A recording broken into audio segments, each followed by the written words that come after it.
Welcome everybody to today's lesson. We're going to be talking about motorcycle situational awareness. This is only part one because it's a massive thing to learn. If you don't notice the threat in advance, by the time the threat presents itself, it's too late. So we'll be covering, why we need to use situational awareness, how to be aware without being paranoid. And that is one of the biggest things I get in my comment section is that people don't want to be situationally aware because they want to enjoy the ride and not be hyper-focused or paranoid on stuff. So we're gonna answer that for you. And then using my awareness triage is actually gonna make you way less paranoid when you know what to look for. So let's jump into it. So why do we need to use situational awareness? Humans die very easily. This is something I've seen in my firefighter and EMS stint of 10.5 years, and I've seen so many people die. I've seen so many people die for the dumbest reasons. I've seen people die for the craziest reasons. It all boils down to our bodies are fragile, and even with the right amount of gear and training, things still can happen. All it takes sometimes is just falling from standing and hitting your head on the concrete to kill yourself or severely injure yourself. So now we're gonna add in motorcycling or running or biking or car driving or snowboarding, all these different things with high velocity. Why do you think it's easy for people to die? So we need to understand that before we jump into motorcycling and even this situational awareness. So when I talk about my fire, my EMS background, and even some of the other stuff I've done in my lifetime, and why I want to bring that to motorcycling is because guess what? It does help out. It's good to have outside resources. So if you actually have something, make sure you apply it to motorcycling. Maybe it'll help you out. So if you've ever been a part of the gun culture or anything in the United States and you understand this white, yellow, orange, red, and black, because this is from Jeff Cooper's awareness code chart. This is part of the gun industry. This is part of the gun culture that we've hyper-focused on in the United States. And why don't we use that for motorcycling? It is a perfect skill to understand. We're gonna be going over the white, yellow, orange, red, and black, and how that pertains to motorcycling. So we're gonna jump into the white section. Now this is the unaware, unprepared, and I put out here zoned out. So we're zoned out, and I talk about zoning in and zoning out all the time, and this is where we're zoned out. So typically, where are we in the white stage? We're sleeping. We're unaware, we're unprepared for anything, we're completely vulnerable. So think of in the white area or the white stage of vulnerability. Letting ourselves be vulnerable. So we're at home eating dinner, we're pretty vulnerable. We're at our relaxed point, nothing ever really happens at home that's dangerous, maybe stub a toe. Nothing like, a home invasion. It hasn't happened to me yet, it hasn't happened to these people yet, so it shouldn't happen to me, right? All these different things make us to be in a white zone, complacency, really. So thinking about going for a ride, not on the bike, but we're just thinking about it, like me right now, thinking about being on my bike. I'm in the white, I'm unprepared, I'm unaware of any hazards while being on the bike because I'm just thinking about it or relaxing on the couch. I think you guys get the picture when it comes to the white stage. Now we're gonna talk about the yellow stage. This is where I'm zoned in all the time. I'm relaxed, I'm prepared and aware, but it still takes some brain power. So we are gonna be in the white stage when we're getting our gear on. Why are we in the yellow stage with our gear on or getting it on? Now this is something that, like I said, I learned from my firefighting skills is that the moment you start putting on your SCBA, you put on your helmet, your jacket, coat, pants, gloves, all those different things, you're doing that for a reason. You're doing that because you're about to go into a fire. So you're mentally prepared, you're zoned in now that you're doing this. So think of it as your battle armor, or motorcycle armor gear, whatever you want to think of it, is that we're putting that on because we're getting ready to go out into a dangerous situation. So start doing that when you're getting your gear on. And then now you're starting to walk towards your bike. Now we're gonna do our T-clocks. Do we have any type of anti-theft device on it? You don't wanna take off with the anti-theft device on it. I've seen people do it, but that's because they were in the white zone or the white stage and they jumped on the bike and went to take off. They weren't zoned in yet. So that is where I need you guys to start focusing and starting your yellow zone. So now we're in our normal riding. So we leave our house, we're going down a road we typically have gone on. It's not a lot of traffic, no nothing. Now this is the typical yellow zone. And whenever you see me ride out in public or do anything, I typically pick yellow stage or yellow zoned roads. Now what that means is that I pick roads that are relatively, not congested. There's not a lot of people on there. There's not a lot of possible cross traffic. It's pretty slow. It's about 45, not interstate speeds. I typically pick yellow stage or yellow zoned roads for me to film in. So this is why I tell people not to motovlog when they first start riding, because they start motovlogging and looking for hazards to make good content. Don't do that, guys.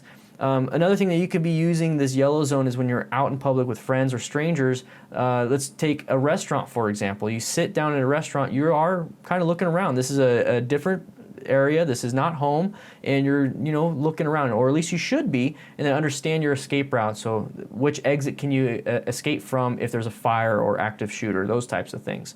So that's something you can actually practice without being on a motorcycle. So now we're jumping into the orange stage, and the orange stage is where we start to recognize, hey, there's a threat coming up, or this is a potential threat coming up because we profiled, and we'll talk more about profiling a little bit later.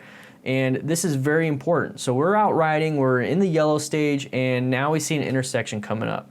To me, I already understand that intersections are extremely dangerous, where a lot of motorcycle fatalities happen, so I'm immediately going into an orange stage. So now I'm presenting myself pretty well. Now I'm getting ready to apply the brakes if I have to, or I'm getting ready to swerve. Where's my escape path if I have to swerve around possibly that car wanting to turn left in front of me? Can I see the car turning left in front of me? I start doing this, and this is where a lot of people are saying, hey, I don't want to be like this all day, every day when I'm riding. I'm not going to enjoy riding. I'm going to be paranoid. Remember, this is only when we get into these situations, like seeing a sharp turn come ahead with all those chevrons, or the sharp turn sign coming up, or if we're in a neighborhood after school hours, so then we possibly have kids running into the street and we have to avoid those. Also, if we start seeing brake lights being applied in front of us, that is when we're in orange stage now. We're not in yellow. We're still aware in yellow, but now we're in orange, so now we can do something if we possibly have to. So that's only when something presents itself, and we're going to talk more about that in a later slide. But we're going to jump into the red section. So we saw, let's say we're going into the intersection. We went from yellow to orange because now we're prepared. Now we're into the red. We're on super duper high alert because now we see a car in that turn lane, and we see the car's tires turned really sharp. So that's going to indicate to me that he's possibly going to be a U-turn. So he's going to be in my path of travel for quite a bit. Instead of just turning and crossing my path of travel, he's gonna be in it. So this is where we're in the red stage. So do I actively engage in, you know, braking, like emergency braking, or just deceleration? Do I actively engage in emergency maneuvers like swerving? What do I do? Or do I just not do anything because he still hasn't done anything yet? He's indicating to me, oh man, I see the hazard. He has his tires turned. He looks like he's starting to creep up a little bit, but I think he sees me. These are all those questions that you need to start asking yourself when you come up to intersections, and this is the red zone. This is where you're on super high alert, hyper vigilant. Pedestrian running into the road. That is huge. That's something you want to avoid. What about a shredded car tire in your path of travel, or a 2x4, or something that fell off the back of a vehicle, or like a muffler or something like we saw in Friday's video? If you haven't seen that video yet, I highly recommend you checking it out. Link will be in the description. But it's crazy all the things that we can see if we are paying attention. So now we're going into the black stage. Now this one is where I see a lot of crashes. I see so many crashes on these motorcycle crash after action reports of people panicking, they're freezing, their training goes out the window if they had training.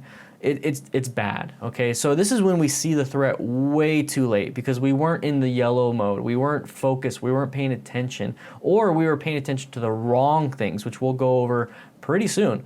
So this is what happens when people grab a fistful of front brake. They don't do the progressive brake pressure because they feel like they have to stop now. And they don't do the swerve when it could be a good option because they didn't see the hazard ahead of time. This happens quite a bit when people target fixate on the guardrail, or the turn is going, you know, I'm going too fast for the turn, I see the guardrail, I'm going to run into the guardrail, but then they do it because they look at the guardrail. So that's when we start getting into that type of stuff. So let's talk about the awareness triage. Now this is where we can kind of jump back and forth between yellow, orange, red, go back to yellow, and all these different things because we're focused on what is important and we're disregarding the things that are not threats, okay? A lot of people when they're riding, they think of everything as a threat. And that's kind of true, everything is a potential threat. But what are the threats that are really about to happen to you right now? A meteor coming out of the sky is a potential threat, but I'm not focused on that. I'm focused on the car wanting to turn left in front of me or the car pulling out, okay?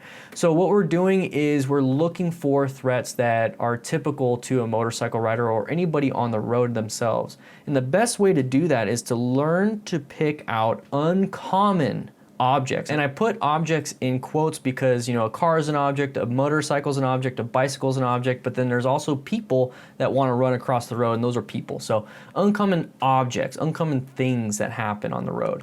So what is an uncommon object? So I'm going to go ahead and utilize some of these examples. So like a car slowing down in front of you when you know for a fact, or you at least can see ahead of them because you got good lane position, you have a good field of view, or you see that there's nothing really in front of them. Why is this car applying the brakes?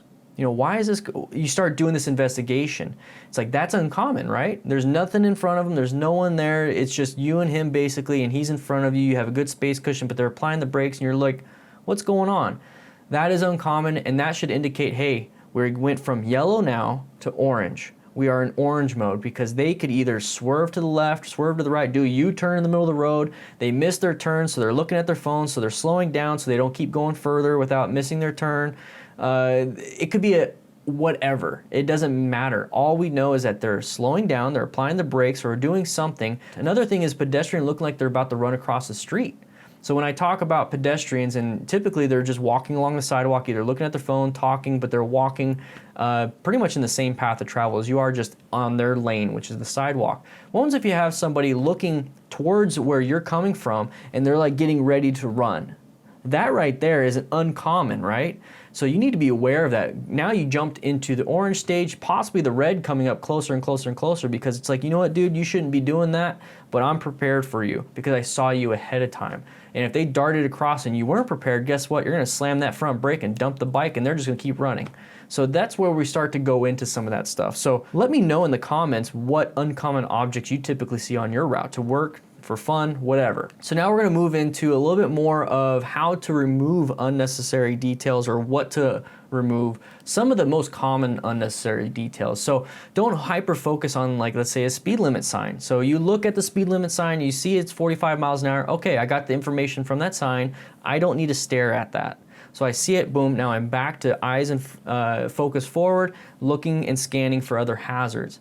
Because if you stay hyper-focused on that one object, and it could be a pretty girl, pretty dude, whatever you want to do, another dog on the side of the road, you think it's awesome looking, you could be staring at that, but it's not what's pertinent to your safety. So you're staring at it and boom, you hit something in front of you, or you didn't recognize a car turning left in front of you because you care so much about that dog on the side of the road. I understand. Now let's use that example of that car wanting to turn left in front of us.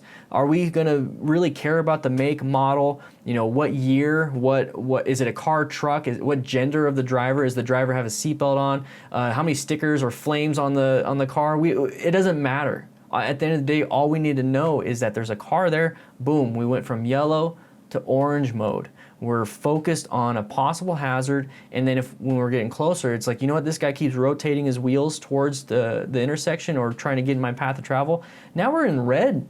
So now we're ready for these escape paths. We're ready for the swerve or the braking. We are prepared. So focus on what's important. Focus on what's important, not all these other crazy things. So knowing what to look for is really the biggest thing here when it comes to situational awareness. You can be completely aware of everything in the world, and then before you know it, your brain is tired and you want to take a nap. So knowing what to look for and utilizing those skills is very, very important. So you start to profile. If we're behind a vehicle and we see the vehicle start moving over left and right, hitting the rumble strips, coming back in their lane, all these different things. So part of that whole triage thing is, are we supposed to be caring if they're on their phone, eating, doing their makeup, reading, yelling at their kid in the back seat? Do we care about that, or do we care about the fact that they're moving around in their lane, they're blocking my field of view, possibly coming into somebody else's lane and hitting them, so now I have a huge traffic collision in front of me, and now I have to do evasive maneuvers? Which one should we care about? I think it's the one where we should worry about them the car moving, not necessarily what the person is doing themselves.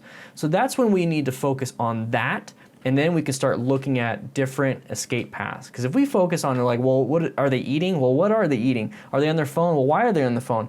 That's when we're going down a different rabbit hole that we should not be going down. So brake lights being applied across all lanes? I mean, we've seen that in some of these crash videos. Why? Why is that happening? Well, everybody is slowing down, so that means there's something across all lanes, or it's causing problems. So now we should probably be slowing down. So how can you train your situational awareness? Like I said, we barely touched the situational awareness model and how we're gonna be safe, and that's why this is part 1.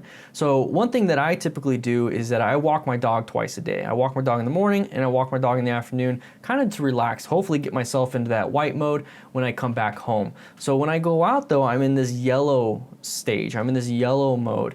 And I'm gonna use an example that I wrote down here is that I'll see somebody else walking their dog and I'm gonna start asking my questions. You know, is this dog on a leash? Can this dog be a threat to me if it goes off its leash and sees my dog? Those are all things that I'm looking for, but then while I'm looking for that, I'm asking those questions, I'm also looking to where I'm stepping, all that stuff. But when I see that, I'm thinking to myself, okay, well, I see it's sniffing the ground, it sees my dog, but it doesn't really care. The owner has good control of it, it's actually trained. So no, it's not a threat anymore. So I went from yellow to asking all these questions in the orange stage, and now I'm back down into the yellow stage where I'm scanning again of other potential hazards. And another thing that you can do is watch the motorcycle crash after action reports, because that right there is going to put us in situations where we see these hazards that cause crashes or close calls, so that now we have this pattern developed in our brain to where we can hyper focus on that when we're riding. So since we saw it on video, it imprinted some synapses, neuroplasticity, all these fancy schmancy medical things that causes our brain to learn. So now when we're out riding, we recognize because we saw earlier. That is huge. That's why I make those videos. Another thing that you can do is watch my ride along with DDFM. So I go out and ride and I point out hazards as quick as I possibly can when I see them while I'm riding in real time. That is great practice for me, and hopefully it's a good lesson for you. I would like to say thank you to my patrons for making these classroom and ride along with Dana and the Fireman videos possible, because they're not the most popular ones on my channel, but I feel like they're super important and that's what they want. They want me to deliver great content. So if you'd like to support the channel and support what I do here, click that little button right there and become a patron yourself. With that said, I hope you guys ride safe, be safe, and I'll see you around.